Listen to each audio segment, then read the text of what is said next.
Hello guys, karibu katika chaneli yetu ya The New Focus Generation.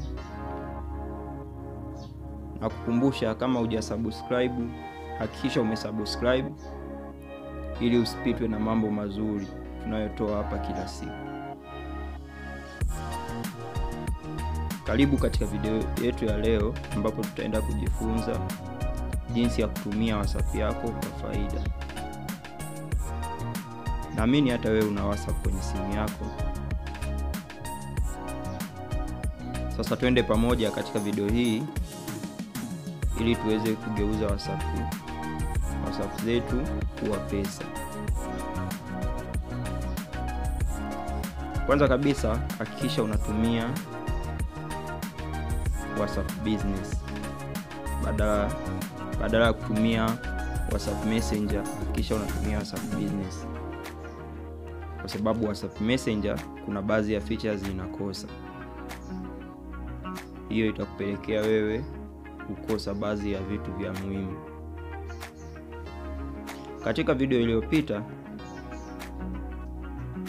tulijifunza jinsi ya kufanya setup ya akaunti ya WhatsApp, kuweka mipangilio na kupanga taarifa za akaunti ya WhatsApp. Kama ulikosa video hiyo, kisha umeifuatilia, umeiangalia ili uweze kufanya page audit and optimization ya akaunti yako. Kwa sababu akaunti yako ni lazima iwe na taarifa ambazo hata kama haupo online, mteja akiangalia kwenye akaunti yako anaweza kuona moja kwa moja. Unaweza kusoma taarifa na akaelewa unafanya nini, location yako iko wapi, na taarifa nyingine nyingi zinazohusiana na biashara au huduma, zinazohusiana na bidhaa au huduma unayotoa. Sasa baada ya kufanya setup au baada ya kujaza taarifa zako zote muhimu, twende sasa tukaangalie jinsi ya kufanya audience building.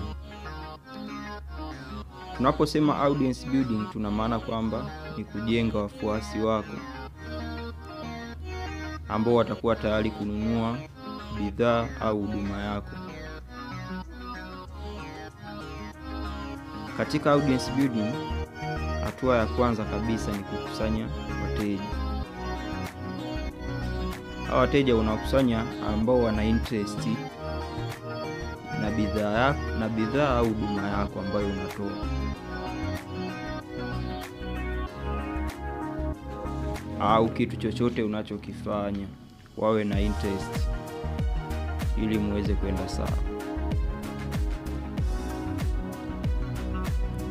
Wateja hao wanaweza kupatikana kwenye magrupu ya WhatsApp. Wanaweza kuwa kwenye magrupu mbalimbali ya WhatsApp, au wanaweza kutoka mitandao mingine ya kijamii.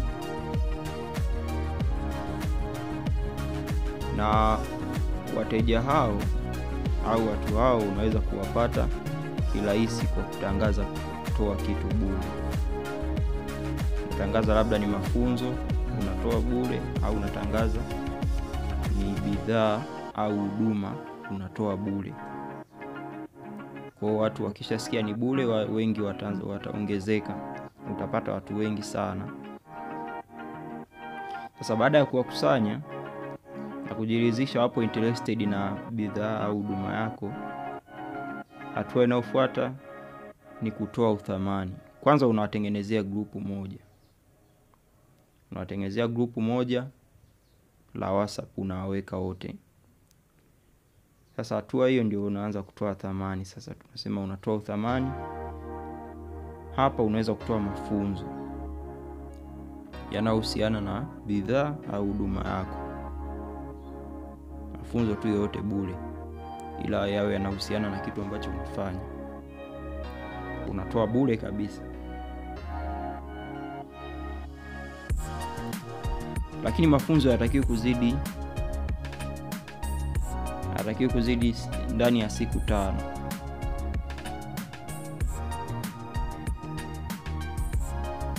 Lakini hakikisha mafunzo unayowapa yawe ni ya kuwatengenezea kiu. Hapa ndo tunasemaga ule msemo, mtengenezee mtu kiu afu muuzie maji. Baada ya mafunzo ya huo muda ambao nimekuambia, hakikisha sasa unawatengenezea ofa. Unatengenezea ofa na bonus. Hakikisha ofa ni ile ambayo haiwezi kukataliwa na mtu yeyote yule. Yaani mtu akisikia ofa yako, yaani iwe ni vigumu sana kuipinga au kuikataa. Kuna tofauti kubwa kati ya ofa na bonus. Kuhakikisha wewe una vyote hivyo viwili, ofa na bonus. Tunapozungumzia ofa, maana yake ni punguzo la bei. Unaweza kumwambia hii huduma tunatoaga kwa 50,000. Ila leo watu 5 tu wa mwanzo kulipia wataipata huduma hii kwa 15,000. Hapo ni hiyo ndio ofa yenyewe sasa. Lakini tunapozungumzia bonus, maana yake ni bidhaa za ziada au huduma ya ziada atakayoipata baada ya kuchukua huduma yako. Hiyo pia ni kitu cha msingi sana. Ndio ile unaweza kusema labda katika watu 5 hao watakaolipia hiyo 15,000, watu 3 wa mwanzo watakaolipia haraka ndani ya muda, watu 3 wa kwanza kulipia watajipatia labda vitabu 3 vya mafunzo. Vitabu 3 vya mafunzo vilivyoko kwenye mfumo wa PDF. Pia watapatiwa usimamizi wa karibu kwa muda wa mwezi mzima, siku 30. Hiyo ndio tunasema bonus. Kwa nataka ujue kutofautisha kati ya ofa na bonus. Kwa baada ya kuwatengenezea ofa yako jumla na bonus, kisha sasa wauzie ofa yako huku ukiwasisitizia ukomo wa muda na idadi ya watu. Kisha baada ya hapo endelea na utaratibu huo huku ukiendelea kukuza grupu lako. Maana yake ukiongeza watu wapya kila siku, grupu lako litaendelea kukua, utaendelea kuwa unafundisha kidogo, unatoa ofa tena hivi. Kwa utajikuta unatengeneza uhakika wa kuuza mara kwa mara. Sasa twende tukaangalie jinsi ya kuuza kwenye magrupu mengine. Kama una magrupu mengine ya WhatsApp ambayo unaruhusiwa kutuma chochote, yani unaruhusiwa kutuma message yeyote. Maana yake kuna magrupu aina 3 ya WhatsApp. Grupu la kwanza ni kama hilo tulioangalia, ambalo wewe ndio unakuwa admin, unaongoza. Hilo tuchaangalia jinsi ya kuuza. Lakini kuna hili grupu namba 2 ambalo uruhusiwi kutuma chochote, linakuwa limefungwa. Yani anayeruhusiwa kutuma message ni admin. Wewe kazi yako ni react tu, kuweka reaction. Hilo tutalizungumzia hapa. Grupu namba 3 ni lile grupu ambalo wewe pia unaweza kucomment chochote japo sio admin. Hilo ndio grupu ambalo tunalizungumzia. Sasa ukiwa kwenye grupu kama hilo, maana yake unakuwa na uhuru wa kutuma message yoyote. Sasa kitu cha msingi ambacho utatakiwa kukizingatia kwanza kabla ya kuanza kuuza chochote kile katika grupu hilo, hakikisha umezingatia vitu hivi vya msingi. Kwanza, ongea na admin. Kama itapendeza, uombe kutoa mafunzo ambayo yatadumu kwa muda kuanzia siku 3 hadi siku 5. Unawafundisha tu bure kabisa ili kuwatengenezea ule uhitaji. Hapa kuna sheria ambazo waga tunazizingatia. Tunasema kwamba ili mteja anunue kwako ni lazima, hiyo kisheria inaitwa KLT factor. Tunasema ili mteja anunue kwako, maana yake ni lazima kwanza akujue, akupende na akuamini. Sasa kukujua maana yake akujue kwamba wewe unafanya nini, unajihusisha na nini, uko wapi, hivyo vitu kama hivyo. Usimaanishi sura sasa kwamba labda lazima akuone sura, hapana. Akujue tu, akupende na akuamini. Sababu wengi mtandaoni wanaogopa kutapeliwa. Kuona inawezekana labda kuna watu waliwafikisha kwenye hisia mbaya kama hizo, kwamba mtu amenunua bidhaa au huduma yake lakini hakupata matokeo anayoyatarajia, au muda mwingine alizulumika kabisa wala hakupata huduma baada ya kulipia. Kwa sasa atakuaminije wewe? Ni lazima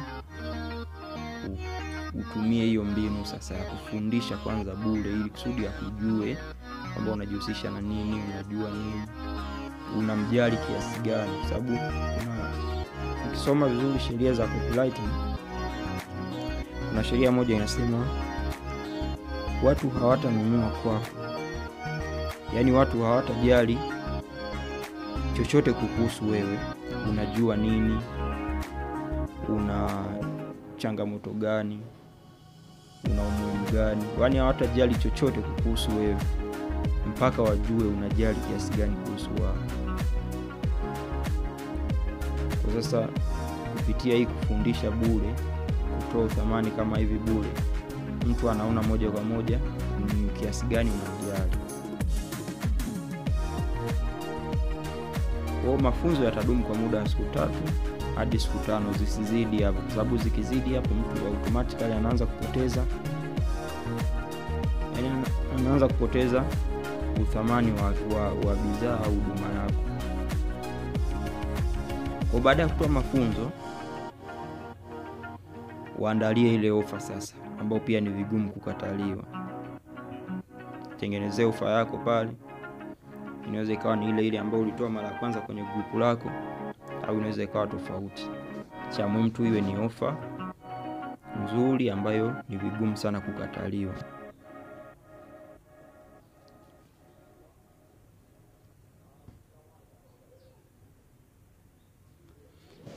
Sasa baada ya kuangalia vyote hivyo, tuende sasa tukaangalie jinsi ya kuuza kwa kutumia WhatsApp broadcast. Kwanza tunaposema WhatsApp broadcast, maana yake tunasema hii ni sehemu ama features katika WhatsApp ambayo inakuwa contain watu wasiozidi 256. Kwa kuanzia watu 2 mpaka 256, hiyo ni broadcast.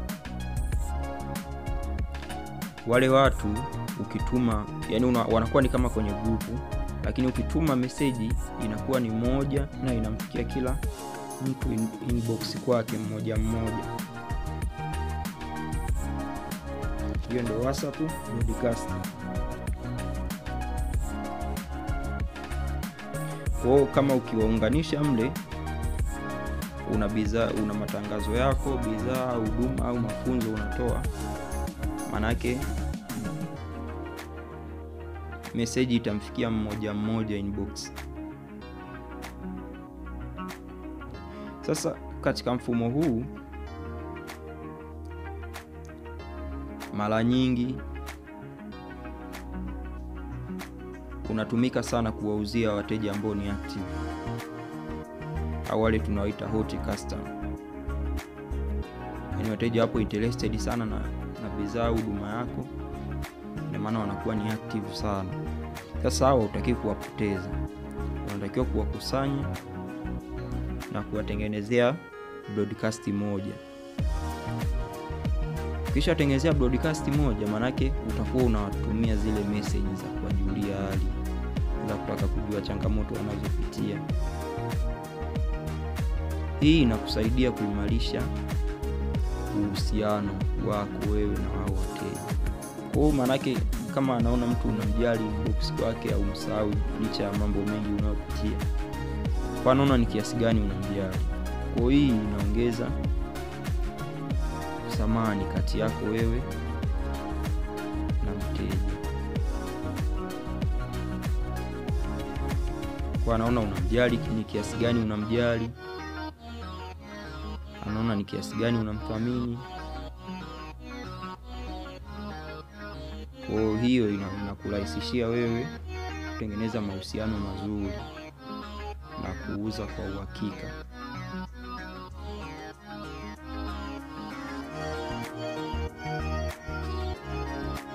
Sasa kitu kingine cha mwisho ambacho tunaenda kukiangalia hapa WhatsApp ni jinsi ya kuuza kwa kutumia mfumo wa 1-by-1 message. 1-by-1 message au tunaweza kuita inbox.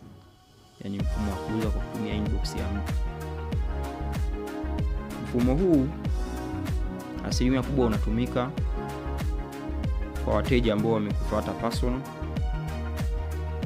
lakini pia kwa watu unaojuana nao.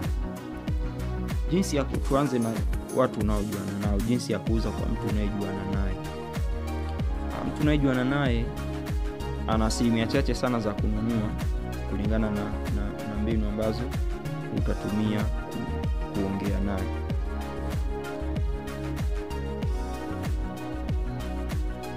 Sasa unapokutana na mtu ambaye unajuana naye na unataka kumshawishi anunue bidhaa au huduma yako, inabidi sasa utumie hii njia ya 1-by-1 message.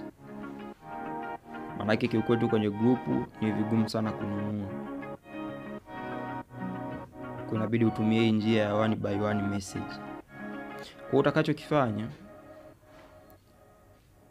utaanzia kwanza kumtengenezea uhitaji kwa kumuelezea faida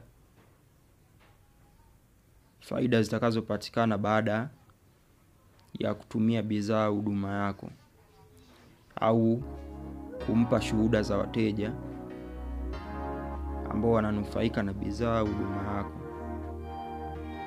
Hata kama ni wewe mwenyewe pia unanufaika na bidhaa au huduma yako, unaweza kumshauri kupitia huduma au bidhaa yako hiyo na kumuonyesha kwamba na unanufaika 1, 2, 3. Kwa kitu pale kitakachofanyika, manake unaanza kuteka attention yake, lakini pia kusoma kama yupo interested na hicho kitu. Kwa majibu atakao kujibu baada ya kumuonyesha umuhimu wa huduma au bidhaa yako, hayo ndio yatasuggest sasa kwamba yupo interested au hayupo interested. Manake kama yupo interested, atataka ajue zaidi sasa kuhusiana na bidhaa au huduma yako. Sasa kama atataka ajue zaidi, manake moja kwa moja hapo umeenda kuuza. Kwa cha msingi tu ni kuzingatia misingi ya kuuza. Ongea naye kwa utaratibu, mpatie utaratibu wote, mueleweshe zaidi kuhusiana na kile anachohitaji kukisikia. Baada hapo mtaingia kwenye hatua ya kufunga mauzo, utamaliza. Sasa hatua nyingine kwenye hii 1-by-1 message ni kwa huyu mteja aliyekutafuta. Mteja aliyekutafuta person, yeye mwenyewe amekutafuta person inbox kwako. Kwa kitu utakachokifanya wewe, yani katika maongezi yenu, hakikisha unatawala maongezi, lakini pia tumia zaidi mbinu ya kuuliza maswali, afu yeye ndio awe anajibu.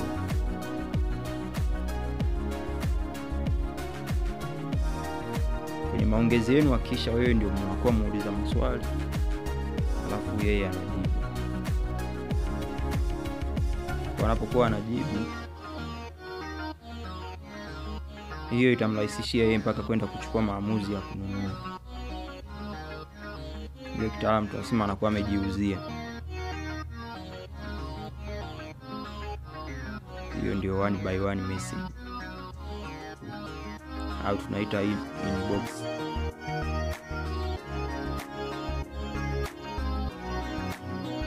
Kitu cha mwisho cha kuzingatia hapo kwenye WhatsApp ni kwamba hakikisha kila siku unajitangaza na kutoa thamani kwanza.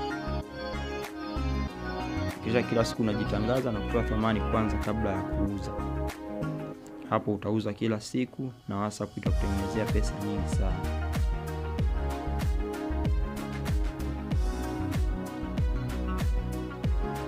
Hello guys, kama umependa video hii usisite kusubscribe, comment